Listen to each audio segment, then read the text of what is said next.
Pernah nggak sih Anda ngalamin situasi di mana sebuah kemunduran yang kelihatannya parah banget, tapi malah jadi jalan buat sesuatu yang lebih besar?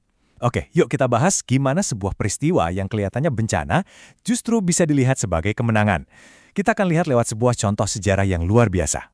Jadi, cerita kita ini dimulai dari sebuah krisis. Coba bayangin deh, ada sebuah gerakan yang lagi kenceng-kencengnya berkembang, tiba-tiba pemimpin utamanya disingkirkan dari peredaran. Nah, inilah yang terjadi pada komunitas Kristen mula-mula. Situasinya tegang banget dan krisisnya terasa begitu nyata. Inti masalahnya tuh ini. Rasul Paulus, seorang tokoh kunci yang gak ada capeknya menyebarkan pesannya, ditangkap dan dijebloskan ke penjara. Ini bukan sekedar penangkapan biasa loh, ini penangkapan tokoh sentral mereka.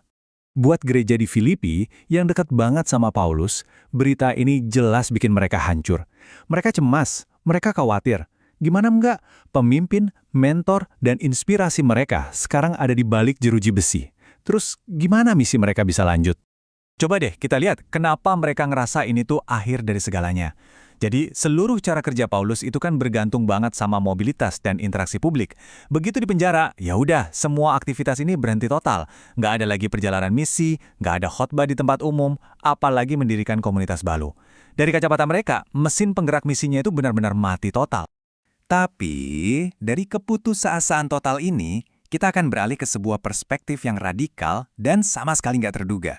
Sebuah cara pandang yang benar-benar ngebalikin ceritanya. Dari kekalahan, jadi peluang. Nah, ini dia pertanyaan kuncinya. Sementara para pengikutnya melihat ini sebagai bencana, apa sih yang sebenarnya ada di benak orang yang berada di pusat krisis itu sendiri?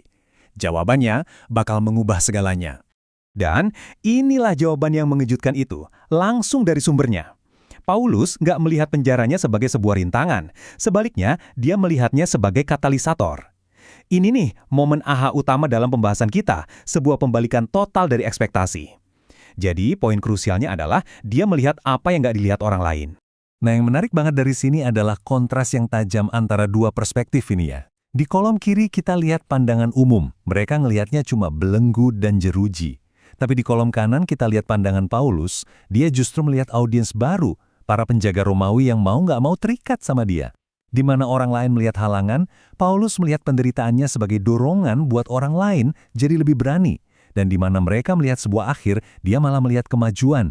Situasi Paulus ini ternyata menciptakan efek domino.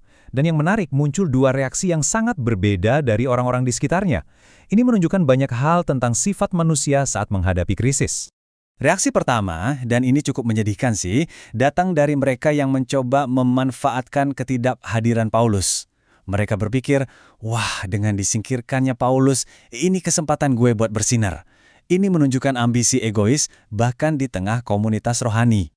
Kutipan kuno ini ngasih kita refleksi yang dalam banget tentang kecenderungan manusia ke arah kepentingan diri sendiri.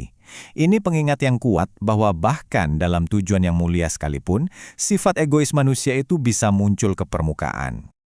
Untungnya, ada reaksi kedua yang sangat berbeda. Alih-alih melihat kekosongan kepemimpinan, sekelompok orang ini justru melihat teladan iman yang luar biasa di tengah penderitaan. Dan ini keren banget sih, gimana keberanian itu bisa menular. Pertama, mereka melihat iman Paulus yang gak goyah sama sekali. Hal itu memperkuat keyakinan mereka sendiri. Akibatnya, mereka nggak cuma melanjutkan pekerjaan, tapi melakukannya dengan semangat yang lebih besar, bahkan berani berbicara di tempat-tempat yang sebelumnya mereka takuti. Jadi, apa yang bisa kita ambil dari semua ini? Mari kita tarik pelajaran utamanya dan lihat bagaimana kita bisa menerapkannya dalam kehidupan kita sendiri, terutama pas lagi menghadapi kesulitan.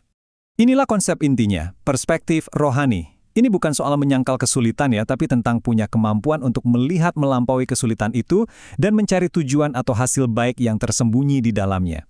Ini semacam keterampilan untuk membingkai ulang sebuah masalah. Dan inilah poin kuncinya.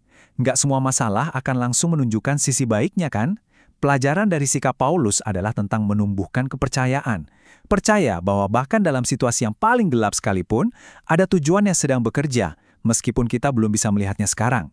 Nah, sebagai penutup, saya ingin meninggalkan Anda dengan pertanyaan ini. Coba pikirkan tentang tantangan yang sedang Anda hadapi saat ini.